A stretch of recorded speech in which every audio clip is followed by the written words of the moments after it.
Hey, you shouldn't be afraid of the vegetables when you're in ketosis. Don't listen to the people that tell you that all these veggies are gonna kick you out of ketosis and all of this and it's gonna ruin your time, because it doesn't always apply. But I wanna give you the 3 top vegetables that you should be eating without a doubt when you're in ketosis. And it comes down to a few different factors, and it's not just carbohydrates, although they do weigh a big part in this. Okay, the first vegetable that you really wanna make sure you get a ton of when you're in ketosis is asparagus. Why? Well, for one, asparagus is one of the lowest carbohydrate vegetables that you're gonna find. Okay, generally speaking, like 10 to 15 stalks of asparagus, you're only gonna have like 4 grams of carbs. And then within that, you're gonna have like 2 grams of fiber. So you really have barely any net effective carb. But it's more so than just that. It's the fact that it is a heavy prebiotic fiber. That prebiotic fiber helps act as a fertilizer for your intestinal tract and a fertilizer for the gut bacteria.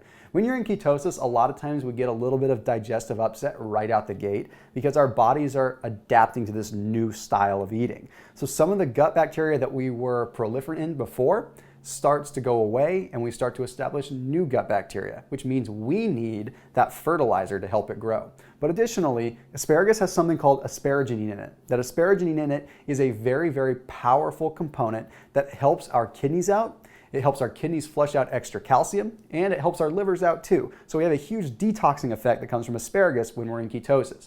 Next up, cabbage. Why cabbage? Well, for one, it's cruciferous, which I'm going to talk about in a little bit. But number 2, it is huge when it comes to a probiotic effect. Yep, talking about gut health again. So cabbage contains a lot of sulfur as well. That sulfur can help heal some issues from acid reflux.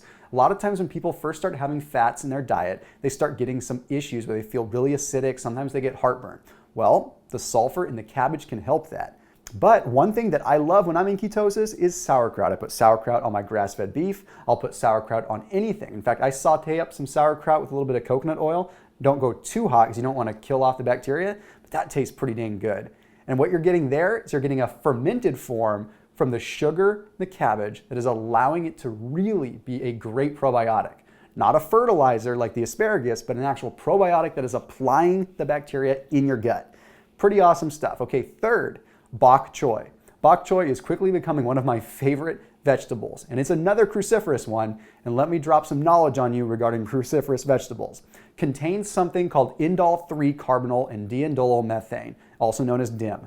These are estrogen modulators. Okay, when you're in ketosis, we are doing a good job at modulating a lot of our hormones to begin with. Everything kind of balances out.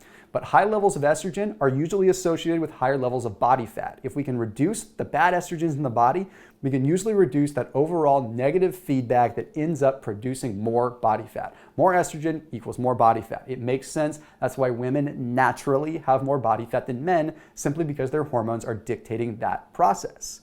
So if we can control that by having the right amount of cruciferous vegetables that are still low carb, like bok choy, bingo, we are in business. Now, to make matters better, bok choy is awesome in Vietnamese pho. If you just skip out on the noodles, add the bok choy, and add some of those other veggies, you're off to the races.